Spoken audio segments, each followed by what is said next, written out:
Discussion time में आपका इस्तकबाल है। मेरा नाम मुनीर है। एक ऐसा ज़माना था जब खबर को हम तक पहुंचने में ज़रा सा वक्त लगता था, लेकिन जब वो खबर हम तक पहुंचती थी उसका एक असर होता था, वो मुस्तनद मानी जाती थी। लेकिन एक ज़माना ऐसा भी है जो आज का ज़माना है, जब खबर बन ही रही होती है और वो हम तक पहुंचती है।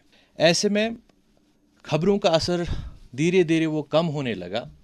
लेकिन हाँ, इन खबरों का असर ज़बरदस्ती करवाने के लिए हम तक खबरें पहुंचाने वाले लोगों ने मुख्तलिफ़ तरीके, मुख्तलिफ़ हरबे वो आजमाना शुरू किए। नतीजा ये हुआ कि इन खबरों का हमारे जहन पे, हमारे मेंटल हेल्थ पे बुरा असर पड़ने लगा। इन बातों को सुनते हुए मुझे पूरी उम्मीद है कि हमारे सामीन अंदाज़ा लगा चुके होंगे कि हम सोशल मीडिया की बात कर रहे हैं। सोशल मीडिया के ज़रिए हम तक पहुंचने वाला मवाद न सिर्फ उसमें ख़बरें होती हैं, बल्कि उसमें पोस्ट्स, रील्स, फ़ोटोज़ और टेक्स्ट भी शामिल होता है। और इस हिसाब से सोशल मीडिया एक ऐसी दुनिया बन जाती है जिसमें एक इंसान, एक यूज़र अपने आप को कैद किया हुआ महसूस करता है। और डोम स्क्रॉलिंग एक ऐसी चीज़ आती है जो हम यूज़र्स को सोशल मीडिया का एडिक्टेड बना देती है। और वहीं बात आती है अवेयरनेस की, मालूमात की, लोगों तक पहुंचाने की, कि हम सोशल मीडिया का ज़िम्मेदाराना इस्तेमाल किस तरह से कर सकते हैं। चाहे आप सोशल मीडिया पे एज अ यूज़र हो या सोशल मीडिया पे एज अ कंटेंट क्रिएटर हो। इसी ज़िम्मेदाराना इस्तेमाल के हवाले से हम आज डिस्कशन टाइम पे बात करने वाले हैं हमारे 3 मुअज़्ज़ज़ मेहमानानों से। हमारे साथ आज के इस प्रोग्राम में बनफ्स नफीस तशरीफ़ फरमा है शेख उवैस साहब, जो लाइफ, लीडरशिप और स्किल्स कोच हैं। कशर लफ्जन मज हेचनावान लुकन कित कनत हेको अस मौसर अंदाजस मज लुकन ताम पन कथ वातनवित। ये हमारे साथ हैं। हमारे साथ जर्नलिज्म से इदरीस बख्तियार साहब हैं। ये बात करेंगे जर्नलिस्टिक पर्सपेक्टिव से सोशल मीडिया पे आने वाला मवाद किस हद तक हमें मुतासिर करता है। और हमारे साथ एक कंटेंट क्रिएटर है, हिस्टो रील्स के नाम से ये अपना कंटेंट शाया करते हैं मुख्तलिफ सोशल मीडिया प्लेटफॉर्म्स पे। इनका नाम फिरदौस अहमद लोन साहब है। सो हम आज की डिस्कशन की शुरुआत शेख उवैस साहब से करना चाहेंगे। एक अंग्रेजी का मकौला है कि you become what you eat, but now in the digital era we see you become what you see. Posts का, रील्स का, टेक्स्ट्स का, फोटोज़ का हमारे अजान पे एक असर रहता है। कैसे देखते हैं आप इस मवाद को कश्मीर के कॉन्टेक्स्ट में? मुनीर साहब, बहुत शुक्रिया आपका मुझे दावत देने के लिए यहाँ पर, और इस बहुत ही नाजुक मसले पर बात करने के लिए। बिकॉज़ हम जो सोशल मीडिया का इस्तेमाल करते हैं, हम इसको बहुत ओवरलुक कर देते हैं ना, मतलब बहुत इसको एक ऐसे ना लीनियंट तरीके से लेते हैं कि ये इतना असरअंदाज नहीं है हमारी ज़िंदगियों पर। मगर ये बहुत बड़ी गलती है, और इस गलती का एहसास आगे चल के फिर हमें हो जाता है जी। तो जहाँ तक सोशल मीडिया की बात है, देखिए तकरीबन 4.8 बिलियन लोग पूरी दुनिया में आजकल सोशल मीडिया का इस्तेमाल कर रहे हैं। एंड स्पेशली अगर कश्मीर की बात करें, सो एडिक्शन सोशल मीडिया की जो है वो एक अलग ही लेवल पर है। बट द आइडिया इज़ कि ये सोशल मीडिया जो है ये हमारे लिए एक माइक्रोफोन है। सो एक माइक्रोफोन आपको दिया गया है। अब ये आपकी ज़िम्मेदारी एक तरह से बनती है कि आप इस माइक्रोफोन पर चीखेंगे, चिल्लाएंगे, या तो बड़ी खूबसूरत बात कहेंगे जिससे लोगों की ज़िंदगियों में एक पॉजिटिव असर हो। नाउ इसी ज़मन में अगर बात करें, you as a content creator, I as a content creator, तो हमारे ऊपर भी कुछ जिम्मेदारियाँ आयद होती हैं। बाकी जो अशख़ास हैं जो कंटेंट कंज्यूम करते हैं, जैसे आपने कहा कि वी आर और we become what we eat, तो मैं कहूँगा कि we are what we consume. चाहे आप वो खाना कंज्यूम करें, चाहे आप वो न्यूज़ कंज्यूम करें, या चाहे आप वो कोई आइडियोलॉजी कंज्यूम करें, that's what you become eventually. और सोशल मीडिया सबसे तेज़ तरीन तरीका है इन्फॉर्मेशन को कंज्यूम करने का। अब आपके पास ये अगेन माइक्रोफोन की एक चीखने चिल्लाने की आवाज़ आप कंज्यूम कर रहे हैं, या तो एक बहुत ही खूबसूरत सेट ऑफ कंटेंट आप कंज्यूम कर रहे हैं। तो इसमें बहुत डिफरेंस है, and understanding the difference between this, इन दो चीज़ों के बीच में फ़र्क जानना और समझना, मुझे लगता है ये एक ज़िम्मेदार शहरी की रिस्पॉन्सिबिलिटी है, उनकी एक ज़िम्मेदारी है। एंड देन हमें इस पे गुफ्तगू करनी चाहिए, और बहुत अच्छी बात है कि आज हम इस पे गुफ्तगू कर रहे हैं। ठीक है ना? तो मेरे नज़दीक बहुत ही पावरफुल टूल है, क्योंकि एक ऐसा प्लेटफॉर्म है जो ग्लोबल है, जो किसी भी जोग्राफिकल एस्पेक्ट से रिस्ट्रिक्टेड नहीं है। आपको बिल्कुल खुली छूट है, आप दुनिया के किसी कोने में भी लिटरली एक सेकंड के अंदर अंदर आप अपनी बात जो है वो पहुंचा सकते हैं। अब आप कौन सी बात पहुंचाएंगे वो आपकी जिम्मेदारी है। ट्रू। हम बात करेंगे एक जर्नलिस्ट से। इदरीस बख्तियार साहब, आपसे जानना चाहेंगे जर्नलिस्टिक पर्सपेक्टिव, सोशल मीडिया पे आप एज ए जर्नलिस्ट किस तरह से रिस्पॉन्सिबली कंटेंट अपना शाया कर रहे हैं, लोगों तक खबरें पहुंचा रहे हैं? शुक्रिया मुनीर साहब, आज इस डिस्कशन में मतलब बुलाने के लिए। आपने बहुत इंटरेस्टिंग टॉपिक चुना है, क्योंकि मैं एक लीडिंग डेली के साथ काम करता हूँ। As a newspaper we always ensure कि हम जेन्युइन, फैक्टफुल, इम्पैक्टफुल मतलब कंटेंट जो है वो लोगों तक लाएं। वो क्यों है? क्योंकि मैंने जर्नलिज्म पढ़ा है, मैं जर्नलिज्म बैकग्राउंड से हूँ, मेरे जो चलाने वाले हैं इस अखबार को वो जर्नलिज्म से हैं, यहाँ मतलब सारे प्रोफेशनल्स हैं। बट क्योंकि आपने सोशल मीडिया की बात की, मुझे जो लगता है, जो मैं देखता हूँ, अनफॉर्चुनेटली सोशल मीडिया पे बहुत बुरा हाल है। मैं कश्मीर की बात करूँगा, बाहर तो उससे बुरा हाल है शायद। ये बुरा हाल किस नुक्ते निगाह से आप देखते हैं? यूज़र्स के साइड से या फिर कंटेंट क्रिएट करने वालों के साइड से? मुझे लगता है ये दोनों का फॉल्ट है। मतलब देखिए, कंटेंट क्रिएटर तो कुछ भी बना देता है, ठीक है। अफसोस इस बात पे होता है उसके कंज्यूमर्स भी हैं, जो बड़ा दुख होता है जी। ऐसा नहीं, अच्छे कंज्यूमर्स भी हैं। मैं बहुत सारे लोगों से बात करता हूँ, वो कहते हैं मैंने इस पेज को अनफॉलो कर दिया। मैंने पूछा क्यों? कहा कि यार ये फजूल कंटेंट चढ़ाते हैं, मतलब जिसका कोई वैल्यू नहीं है या वो देखना नहीं चाहते हैं।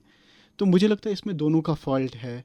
और अनफॉर्चुनेट जो इंसान आज कश्मीर में सिचुएशन देखता है, मतलब लोग कुछ भी देखते हैं, एनीथिंग, मतलब रबिश चीज़ें देखते हैं लोग। एक एग्जांपल यहाँ पे ये दूंगा कि मैं बहुत सारी मीडिया ऑर्गेनाइजेशन देखता हूँ कश्मीर की, जो बहुत अच्छा काम करती हैं, बहुत अच्छा काम, मतलब सोशल मीडिया को लेकर बहुत अच्छे वीडियोस बनाते हैं। बट बदकिस्मती ये है कि मैं देखता हूँ उनके 2000 व्यूज़ होते हैं, 3000 व्यूज़ होते हैं। उसके बगैर ऐसे फेसबुक पेज हैं सोशल मीडिया पे जो बिल्कुल यूज़लेस कंटेंट चढ़ाते हैं, बट उनके मतलब 10-10 लाख व्यूज़ होते हैं, 20-20 लाख व्यूज़ होते हैं, मतलब जो देखकर इंसान को बड़ा अफसोस होता है। तो मुझे मतलब ये लगता है कि एटलीस्ट मतलब लोगों को भी थोड़ा समझना चाहिए, या तो इस पे गवर्नमेंट कुछ सीरियसली होकर सोशल मीडिया पे कोई पॉलिसी बनाए। क्योंकि यहाँ पे ये हो गया कि आप पेज बना दें, कुछ भी चढ़ा दें, ये पेज बना दें, कुछ भी चढ़ा दें, मतलब कोई चेक नहीं है, जो एक बड़ी प्रॉब्लम है। मतलब कोई पूछने वाला नहीं है। जैसे मैं बताऊंगा, न्यूज़पेपर आप रजिस्टर करते हैं न्यूज़पेपर, आपका एक RNA मिलता है उसका, ठीक है। अगर आप कुछ गलत कंटेंट चढ़ाएंगे तो next day you will be ask कि भाई ये क्या है, क्यों है, कैसे हुआ। There is a proper check. Yes, जो शायद सोशल मीडिया में नहीं है। सोशल मीडिया में मतलब ये चीज़ भी है, अगर आप चढ़ा भी देंगे तो कुछ मिनट्स के बाद आप डाउन भी कर सकते हैं, खुली छूट। मैं वही कह रहा हूँ, मतलब कोई चेक नहीं। At least I think government should do something on this. चलिए, आपका बहुत बहुत शुक्रिया ओपनिंग रिमार्क्स के लिए। अब आपने व्यूज़ की बात की, तो व्यूज़ के लिए मेरे बगल में बैठे हैं हिस्टोरियल से फिरदौस साहब बैठे हैं। ये कंटेंट क्रिएट करते हैं, न्यूज़ का नहीं होता है, रिसर्च बेस्ड का होता है आपका कंटेंट। फिरदौस साहब, जब आप सोशल मीडिया को देखते हैं, आपको कब अंदाज़ा हुआ कि सोशल मीडिया की ताकत कितनी है? शुक्रिया मुनीर साहब। सोशल मीडिया असल में जैसे कि उवैस साहब ने कहा कि ये एक इल्यूजन क्रिएट करता है हमारे दिमाग में। हमें लगता है कि हम शायद इससे अलग है, जबकि एक पब्लिक स्पेस है। और इसको आप इस तरीके से इमेजिन करें कि आप एक स्टेज के ऊपर है और आपके सामने 200-300 लोग बैठे हैं, तो उस टाइम आप किस तरीके से एक्ट करोगे, आप किस तरीके से बातें करोगे। लेकिन जब हमारे फॉलोवर होते हैं 2000, 3000, 500, 600, हम इस चीज़ को मद्देनज़र नहीं रखते। हमें लगता है कि दूसरी तरफ शायद कोई है ही नहीं, हम इस चीज़ का बखूबी अंदाज़ा नहीं लगा पाते। तो उससे ये इल्यूजन हमारे दिमाग में क्रिएट होता है कि हम उस चीज़ की जो वेटेज है उसका सही अंदाज़ा नहीं लगा पाते। फॉर एग्ज़ाम्पल, अगर आप किसी से डिसएग्री करते हो तो आपको उसको काउंटर करना है रेस्पेक्टफुली।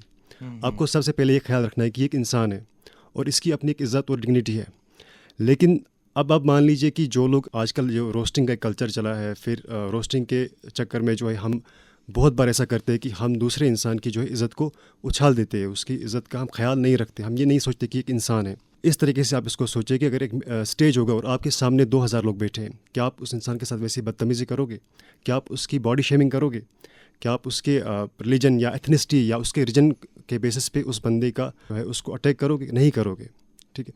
तो ये जैसे कि इन्होंने कहा कि कोई रिस्पॉन्सिबिलिटी नहीं है, मुझे खुद पर्सनली इस चीज़ का एहसास तब हुआ चूँकि शुरू में जब कंटेंट क्रिएशन पे मैं आया, तो जो एक्सपर्टीज़ थे जो इस फील्ड के, जैसे लैंग्वेज के लिंग्विस्टिक्स होते हैं, हिस्टोरियंस होते हैं, जब उन लोगों से बात हुई तो मुझे सही से अंदाज़ा हुआ कि इस चीज़ में, यानी कंटेंट क्रिएशन में, आपको फैक्चुअल बातें करनी होती है और सोर्सेज के साथ बात करनी होती है। एक तो होता है कि आपको कोई सोर्स पता है, लेकिन आपने उसमें वीडियो के अंदर या पॉडकास्ट के अंदर या किसी चीज़ आर्टिकल के अंदर मेंशन नहीं किया, लेकिन अगर आप उसको मेंशन करते हो तो आपकी अपनी इज़्ज़त बच जाती है। आप पे कोई जो है अटैक नहीं करता, आप जो है अपना साइड बचा लेते हो। लेकिन जब आप इन चीज़ों को जो है दरकिनार करते हो, इग्नोर करते हो और आप अपने हिसाब से बातें करते हो इन चीज़ों की, तो पहले अटैक आप ही पे होगा। यानी रिस्पॉन्सिबिलिटी दोनों साइड से है। अब देख लीजिए, जो भी आपका एल्गोरिदम है, आपकी जो आप जो इंस्टा पे जो भी आप कंज्यूम करते हो, फेसबुक पे, यूट्यूब पे, जो भी है, वो क्या है, वो मिलियंस ऑफ यूज़र्स का एक जो है ना एल्गोरिदम है, वो डेटा है। तो आप भी उसी में शामिल हो। अगर आप अच्छा कंटेंट कंज्यूम करोगे तो जाहिर सी बात है लोग भी अच्छा कंटेंट बनाएंगे, और अगर आप अच्छा कंटेंट बनाओगे तो जाहिर सी बात है लोग बुरा कंटेंट देखना छोड़ देंगे। सही, जब आप अच्छा कंटेंट बनाएंगे तो लोग उस अच्छे कंटेंट को देखेंगे। वैसा इकोनॉमिक्स में एक थ्योरी है, supply creates its own demand. आप किस तरह से देखते हैं, जो हम देखने वालों के सर लाएं इस चीज़ को, या फिर बनाने वालों के सर लाएं? जिस पे भी हम बात कर रहे हैं, भी जिम्मेदारी तभी आती है जब देखने वाला भी अपनी नवियत से देखे चीज़ों को और बनाने वाला भी देखे, और it is a shared responsibility. Absolutely जी, देखिए, ये जो शेयर्ड रिस्पॉन्सिबिलिटी की बात हुई, बख्तियार साहब ने भी कहा ना कि कंटेंट किस तरह का बन रहा है। जी, इस पॉइंट पे मैं ज़रा सी एक मुख्तलिफ राय रखता हूँ, थोड़ी सी, प्लीज़। हल्की सी। वो ये है कि कंटेंट बनाने वाला वो वाला कंटेंट बनाएगा, उस तरह का कंटेंट बनाएगा, उस कैटेगरी का कंटेंट बनाएगा जो उसको पता है कि ये मार्केट में चलेगा, जो डिमांड में है। अब जैसा कि बख्तियार भाई ने कहा कि किस तरह का कंटेंट आ रहा है, जैसे आप देख रहे हैं कि कांगड़ियाँ सर पे फोड़ी जा रही हैं, ट्यूब लाइट्स खाए जा रहे हैं, इस तरह के कंटेंट को अगर हम देखें, आमतौर पे उसको बेवकूफ़ाना कंटेंट कहा जाएगा। मगर क्या हमने इसके बारे में कभी सोचा है कि लोग जो इस कंटेंट को कंज्यूम करते हैं वो कंज्यूम क्यों करते हैं? हमारी जो पॉपुलेशन है, we are living under PTSD, post traumatic stress disorders. हमारे अंदर डिप्रेशन है, हमारे अंदर स्ट्रेस है, हमारे अंदर ट्रॉमा है, बहुत सारी चीज़ों का, ठीक है ना? तो उस चीज़ से एस्केप करने के लिए, this is one of the escape mechanisms for people. मैं कॉमेडी क्यों देखता हूँ? Because probably I feel low, मैं शायद थोड़ा सा मेरा जहन जो है वो नेगेटिविटी की तरफ जा रहा है, and then I want something to laugh at. मुझे चाहिए कि मेरे दिल का बोझ हल्का हो जाए, तो मैं ये चीज़ें देखूंगा। कोई शख्स बैठा होता है अपने रिश्तेदारों से तंग आके, अपने घर वालों से तंग आके, अपनी जॉब से तंग आके, और उसको लगता है कि एक एस्केप मैकेनिज्म है मेरे लिए, और तब जाके वो ऐसा कंटेंट कंज्यूम करता है जो बस अपना वक्त जो है निकालना चाहता। तो ऐसी ऑडियंस भी है जिनके लिए ये वाला कंटेंट जो है ना, वो एक रिलीफ है, वो एक एस्केप मैकेनिज्म है। अब इस चीज़ को हम करेक्ट कैसे करें? यहाँ पे दो तरह की रिस्पॉन्सिबिलिटीज़, और आपने जो कहा था सेंसरशिप या गवर्नमेंट की पॉलिसीज़ वगैरह, मेरा अपना ऐसा बिलीफ है कि every law passed is another freedom lost. ठीक है, हर एक चीज़ को इतना कंट्रोल करना, रेगुलराइज करना वगैरह मुझे नहीं लगता एक ह्यूमनली पॉसिबल होगा। तो मेरे ख्याल से instead of trying to censor something, we should try to raise awareness की बात करनी चाहिए कि इस तरह का कंटेंट आप क्यों कंज्यूम करते हैं। अगर मैं कंज्यूमर को अवेयर करने की कोशिश करूँगा, मैं आपसे पूछूंगा कि बख्तियार भाई आप ये वीडियोज़ क्यों देखते हैं, आप मुझसे कहेंगे कि मुझे भाई एस्केप चाहिए, तो मैं उस एस्केप के रीज़न पे फोकस करूंगा ना, मैं रूट कॉज पे जाऊंगा। Once I go to the root cause, मुझे पता चलेगा कि बख्तियार साहब की कोई लेट से अल्लाह न करे जहनी परेशानी है, तो मैं इनका सपोर्ट करूंगा उस टाइम पे। ठीक है, लोगों को उसमें थोड़ा सा सपोर्ट करने की ज़रूरत है ताकि लोग अपने वक्त की इम्पोर्टेंस को समझें, और उसके बाद ये समझे कि अगर मैं ये आधे घंटे की रील्स देख रहा हूँ, इस आधे घंटे में क्या मैं और कुछ प्रोडक्टिव कर सकता हूँ या नहीं। जब ये अवेयरनेस आ जाएगी तो तब जाके आपका कंजम्पशन बेटर हो जाएगा, और तब जाके आपका एल्गोरिदम बेटर होगा। क्योंकि एल्गोरिदम कैसे चलता है, वो मशीन है ना, at the end of the day वो मशीन है, जीरोस और वन पे चलती है।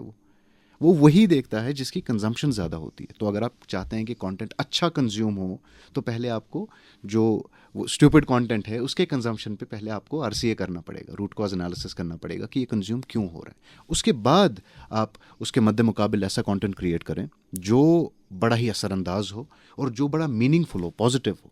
जिससे लोगों की ज़िंदगी में बेहतरी आए, रादर देन जैसे मुनीर भाई ने अभी कहा था कि डूम स्क्रोलिंग हो रही है। सो डूम स्क्रोलिंग के बदले आप उनको कुछ ऐसा कंटेंट दे दीजिए जिससे उनको फ़ायदा भी हो और जो उनको लगे कि ये इंटरेस्टिंग है। मैं चूँकि खुद एक इंस्ट्रक्शनल डिज़ाइनर हूँ, मतलब मैं ट्रेनिंग कंटेंट डेवलप करता हूँ, तो मुझे 1000 चीज़ों का ख्याल रखना पड़ता है। जो मैं ये प्रेजेंटेशन बनाऊंगा, इसमें ग्राफिक्स कितने होंगे, इसमें टेक्स्ट कितना होना चाहिए, टेक्स्ट टू ग्राफिक रेशियो कितना होना चाहिए, blank to white space ratio कितना होना चाहिए, कॉन्ट्रास्टिंग कैसी होनी चाहिए। अगर मैं उस तरह से साइकोलॉजिकली एनेबल्ड और साइकोलॉजिकली इन्फॉर्म्ड कोई कंटेंट बनाता हूँ, that will surely have an impact. Science based content बनाइए ना, इंस्टेड ऑफ जस्ट सीइंग कि ट्रायल एंड एरर, चलो ये देखते हैं चलता है या वो देखते हैं चलता है। सो आई थिंक कंजम्पशन के रिगार्डिंग मुझे लगता है ये बहुत इंपॉर्टेंट पॉइंट है समझने के लिए। ये जितनी भी बातें कह रहे थे, जाहिर सी बात है कि ये आपके जो ओपनिंग स्टेटमेंट था आपका, उसके हवाले से भी बात हो रही थी। इदरीस बख्तियार साहब, आपने मवाद को ज़्यादा से ज़्यादा लोगों तक पहुंचाने के लिए क्या क्या चीज़ें की हैं, या फिर साइकोलॉजिकली आपने कंटेंट को अपने रीफ्रेम किया है ताकि ये लोग देखें? क्योंकि अभी इन्होंने कहा कि आप ट्रॉमा से लोगों को नहीं निकाल सकते थ्रू ए न्यूज़, तो न्यूज़ को लोगों तक मौसर तरीके से पहुंचाने के लिए पॉजिटिव न्यूज़ को क्या कुछ किया जा रहा है? एज ए जर्नलिस्ट जब हम जर्नलिज्म पढ़ते हैं तो हमें पहले ही बताया जाता है कि you have to be factual, you have to be balanced, है ना। मतलब ऐसी चीज़ें तो पहले ही जर्नलिज्म में पढ़ाई जाती हैं।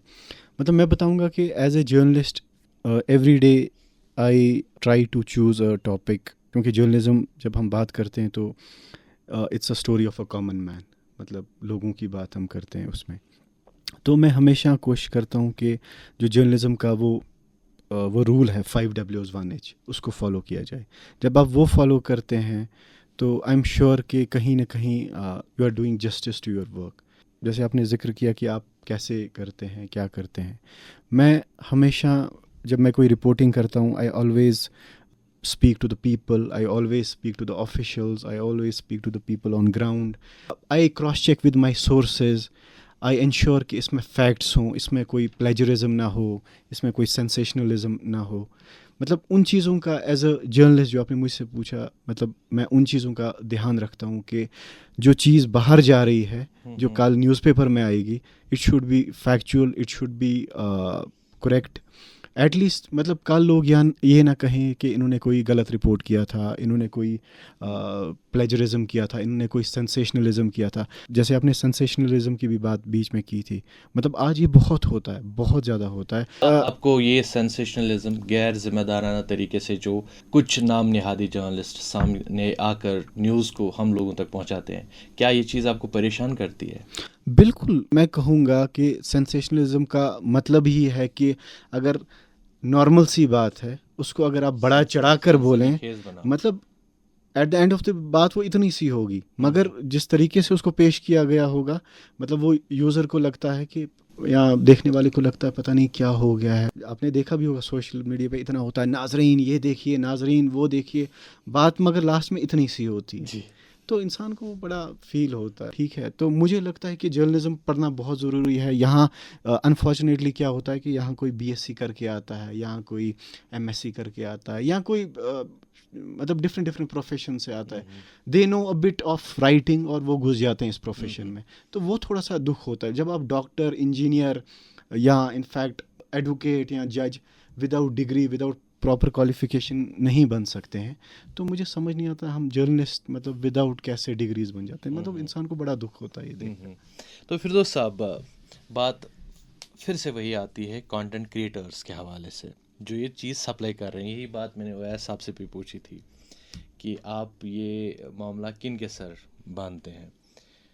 आपको क्या लगता है, आपने जो कंटेंट क्रिएट किया है उस पर जो तासुरात आते हैं, लोगों के ओपिनियंस आती हैं, कमेंट्स आते हैं, वो जाहिर सी बात है वो पॉजिटिव हर बार नहीं होते, नेगेटिविटी भी होती है उसमें। तो आप किस तरह से देखते हैं अपनी कम्युनिटी को, लोगों को आपके साथ इंटरेक्ट करते हुए, और आप उनके अज़हान को किस तरह से देख पाते हैं? सोशल मीडिया पे ये होता है कि मुख्तलिफ़ किस्म के लोग आपकी ऑडियंस बन जाते हैं, मुख्तलिफ़ आइडियोलॉजीज़ के लोग। फॉर एग्ज़ाम्पल मैं अगर अपनी बात करूँ तो मेरा कंटेंट ज़्यादातर कश्मीर की हिस्ट्री, हेरिटेज को लेके होता है जी। लेकिन अब देखिए, हम जब इस चीज़ को लोगों तक पहुंचाते हैं तो ये जाहिर सी बात है दीगर लोगों तक पहुंच जाता है जिनका जो कश्मीर के अंदर नहीं रह रहे या फिर जो कश्मीर की हिस्ट्री के साथ जिनके जिनके अजदाद कश्मीर में नहीं रहे वगैरह वगैरह।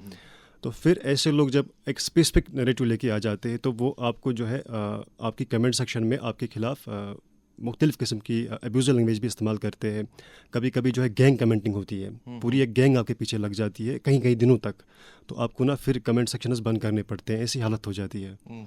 ये गैंग कमेंटिंग रिसेंटली एक कंटेंट क्रिएटर्स के साथ हुआ था, तो फिर उन्होंने जो है कानूनी इस्तेमाल किया इस चीज़ का। और फिर कभी कभी आपको जो है ताकि आप पीछे हट जाओ उस चीज़ से, आपकी जो इमेजेस है उसको एआई के ज़रिए से जो है ख़ासकर हमारी जो बहनें हैं उनकी इमेजेस को जो है एआई की मदद से जो है मॉडिफाई करके जो है फिर ग्रुप्स के अंदर शेयर किया जाता है। तो फिर इससे ये प्रेशर डालने की कोशिश की जाती है कि जो कंटेंट क्रिएटर है इसके दिमाग में जो है एक डर बैठ जाए, दोबारा ऐसी बात करने से पहले 100 बार सोचे, चाहे वो बात सच्चाई पे आधारित क्यों ना हो। फॉर एग्जांपल, अगर आप मेरी किसी बात से डिसएग्री करते हैं, आप मुझसे डिसएग्री रेस्पेक्टफुली कर सकते हो, फिर भी हम बाई बाई रह सकते हैं। लेकिन अगर आप मेरे खिलाफ अब्यूज़िव लैंग्वेज इस्तेमाल करोगे और मुझे आपका पता ही नहीं आप कौन हो, कहाँ से हो, तो मैं आपके खिलाफ क्या एक्शन उठा सकता हूँ। ये बड़ी चीज़ है जो हम इंटरनेट में यूज़र नेम के पीछे छुप जाते हैं, ये एक बहुत बड़ा हथियार है। जो व्यूअर्स होते हैं उनके पास बहुत सारे लोग ऐसे हैं जिनके 2-2, 3-3 अकाउंट्स होते हैं। बाकी अकाउंट्स उन्होंने इसलिए खोल के रखे होते हैं ताकि स्पेसिफिक लोगों को जो है टारगेट करके उनके खिलाफ अब्यूज़िव लैंग्वेज इस्तेमाल की जाए। तो यहाँ पे जिम्मेदारी दोनों तरफ से है, दोनों तरफ से जिम्मेदारी है। और इसमें एक और चीज़ का ख्याल रखना चाहिए, जब हम कंटेंट बनाते हैं खासकर अपनी हिस्ट्री के रिलेटेड या फिर हेरिटेज के रिलेटेड या फिर हमारी लैंग्वेज के रिलेटेड, हमें सबसे पहले सोर्सेस हमेशा मेंशन करने चाहिए। और दूसरी बात, हमें अगर फॉर एग्जांपल कोई चीज़ लोकल नॉलेज है, ठीक है, तो हमें उसको एज इट इज़ पेश करना चाहिए कि ये लोकल नॉलेज है, ये मेरी अपनी कोई ज़ाती राय नहीं है। जैसे हम फोकलोर की कोई कहानी बयान करते हैं, बड़ी समनाशा राट से दिल, तो उसको उसी तरीके से बयान किया जाना चाहिए कि हमारा फोकलोर है, न कि सच्चाई है। क्योंकि मुख्तलिफ लोग जो है विद इन सेकेंड जो है ट्रिगर हो जाते हैं। एग्जैक्टली। आप फॉर एग्जांपल जब आप इस मुद्दे पे बात करेंगे, मिथिकल क्रिएचर से बात करेंगे, तो अब आप इसको बोलेंगे कि ये फोकलोर है, ये mythology, it is not history, it's not reality. तो जब आप ये चीज़ बोलोगे तो हो सकता है बहुत सारे लोग पीछे हट जाएंगे, वरना आप पे बहुत सारे लोग इल्ज़ाम लगाएंगे कि आप स्यूडो साइंस प्रमोट कर रहे हो, जबकि स्यूडो साइंस अलग चीज़ है और फोकलोर अलग चीज़ है। जी फिरोज साहब, इन्होंने प्राइवेसी की बात की, इन्होंने गैंग कमेंटिंग की बात की। तो अभी जो तबका हमें सुन रहा है, इसमें बच्चे भी हैं, इसमें बुज़ुर्ग भी हैं, जो नए यूज़र्स हैं, मिडल एज्ड पर्सन्स जो हैं सोशल मीडिया पे जो नए नए आए हैं, उन्हें प्राइवेसी के हवाले से 2 मामलात पेश आते हैं जिनके केसेस हमने रिपोर्ट होते हुए भी देखे। एक ये कि उनका फिनेंशियल वो लॉस हो जाता है, दूसरा उनको ज़ाती ज़िंदगी में भी परेशानियां होती हैं, उनके फ़ोटोज़ को गलत तरीके से इस्तेमाल करके फिर उनसे पैसा ऐंठ लिया जाता है। जो हमें सुन रहे हैं उनके लिए आप क्या कहना चाहेंगे कि वो किस तरह से इस चीज़ से बच सकते हैं, जो मिडल एज्ड लोग हैं और जो बच्चे हैं, दोनों कैटेगरीज के हवाले से आप बात करें। देखिए, ये बड़ा ही अहम सवाल है।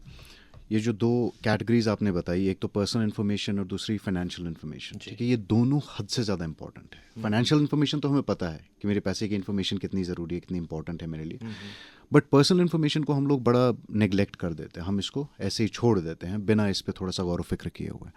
सो मेरे नज़दीक जो आपके फ़ोटोज़ हैं, जो आपके फैमिली इवेंट्स वगैरह हैं, उनको महदूद रखें सोशल मीडिया पे शेयर करने से, ठीक है। आपके घर पे कोई फंक्शन चल रहा है, इवेंट चल रहा है, उसको आप अपलोड ना करें। स्पेशली स्नैपचैट है, आपका इंस्टाग्राम है, फेसबुक पे लाइव आ गया एंड ऑल दैट, तो उसमें हमें ज़रा सा मोहतात रहना पड़ेगा।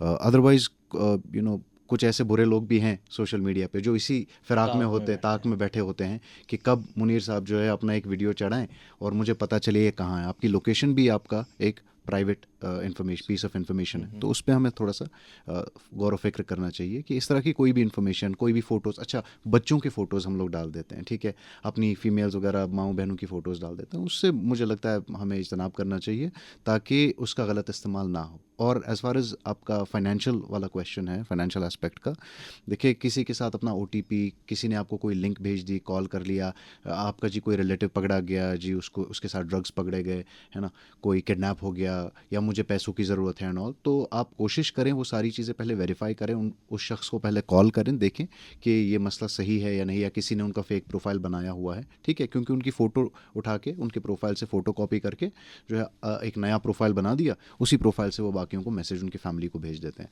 तो वो चीज़ें हैं। और इसी तरह से ये फाइनेंशियल फ्रॉड वगैरह जो होता है, इसमें हमें बड़ा रिस्पॉन्सिबल रहने की ज़रूरत है, और स्पेशली ये यूथ पर जिम्मेदारी आयद होती है कि वो अपने एल्डर्स को इसका सही इस्तेमाल करना सिखाएं। जी थैंक यू। ये सब मौजू ऐसा है, इस पे घंटों बात हो सकती है। इदरीस साहब, एज ए जर्नलिस्ट आप अपने व्यूअर्स से क्या एक्सपेक्ट करते हैं? 30 सेकंड्स में आप इस चीज़ पे बात करें। जैसे व्यूअर्स का आपने ज़िक्र किया, मैं यही कहूँगा कि एटलीस्ट थोड़ा सा उनको ये आइडेंटिफाई करना पड़ेगा कि अच्छा कंटेंट क्या है। ठीक है, जो बनाता है लेट इट बी। हम कोशिश करते हैं कि अच्छा कंटेंट बाहर भेजें, बट यहाँ रैंडम कोई भी कुछ बना देता है and it goes out. But at least as a journalist I expect कि ऑडियंस अच्छा कंटेंट देखे जो उनके लिए भी हेल्पफुल हो, उनकी फैमिलीज़ के लिए भी हेल्पफुल हो, और जनरल पब्लिक के लिए भी हेल्पफुल हो। Thank you. फिरदौस साहब, एज ए कंटेंट क्रिएटर आप अपने व्यूअर्स से क्या उम्मीद करते हैं? वो कैसे आपके कंटेंट को या दूसरों के कंटेंट को जो रिसर्च बेस्ड होता है, एक मुस्तनद तरीके से बनाया जाता है, उसके हवाले से? सबसे बड़ी बात यह है कि पॉजिटिव क्रिटिसिज्म होना चाहिए। पॉजिटिव क्रिटिसिज्म जब होगा तो मैं भी अपना कंटेंट जो है इम्प्रूव करूँगा। और दूसरी चीज़ ये है कि जो ऑडियंस है वो ऐसे लोगों को सपोर्ट करे, हर तरीके से सपोर्ट करे जो अच्छा कंटेंट बनाते हैं। जो फालतू का कंटेंट बनाते हैं, जो कंट्रोवर्सीज करते हैं, जो डिफरेंट कम्युनिटीज़ के बीच में डिवाइड पैदा करते हैं, ऐसे लोगों को अवॉइड ही नहीं बल्कि ऐसे लोगों को रिपोर्ट भी करना ज़रूरी है। यही मैं कहना चाहूँगा ऑडियंस से। फिरदौस साहब, इदरीस बख्तियार साहब, ओवैस साहब, आपका बहुत बहुत शुक्रिया। ग्रिशम अज़ला, फिर से मैं बात करता हूँ इकोनॉमिक्स की। वो ये फरमाते हैं कि bad money keeps away the good money from the market. तो अगर आप अच्छे कंटेंट को तरवीज दिलाना चाहते हैं, लोगों तक पहुंचाना चाहते हैं, तो आपको ज़्यादा से ज़्यादा अच्छा कंटेंट क्रिएट करना पड़ेगा, और एज ए व्यूअर आपको अच्छा कंटेंट को सराहना पड़ेगा, उसको देखना पड़ेगा, उसके साथ इंटरैक्ट करना पड़ेगा। तभी जाके अच्छे कंटेंट क्रिएटर्स भी सामने आ सकते हैं, तभी जाके हमारे बच्चे भी बुरे कंटेंट से, क्रिंज कंटेंट से दूर रह सकते हैं। क्योंकि at the end of the day हमारे सामीन भी इस बात को बखूबी जानते होंगे, समझ रहे होंगे कि इसका असर हमारे बच्चों पे पड़ता है, और बच्चे हमारे आने वाले मुस्तकबिल हैं। उनके अज़हान को हम पॉजिटिव तरीके से डेवलप करें, साइकोलॉजिकली उनको अच्छे तरीके से हम फलने फूलने दें, इसकी बहुत ज़्यादा ज़रूरत है सोशल मीडिया की आज के इस ज़माने में। आप तीनों का बहुत बहुत शुक्रिया रेडियोज़ में तशरीफ़ लाने के लिए। इंशाल्लाह उम्मीद करते हैं कि किसी और दिन किसी और मौजू पे आपके साथ फिर से हम गुफ्तगू करेंगे इस स्टूडियो में। तब तक के लिए आपका और हमारे सुनने वालों का भी बहुत बहुत शुक्रिया। अस्सलाम वालेकुम।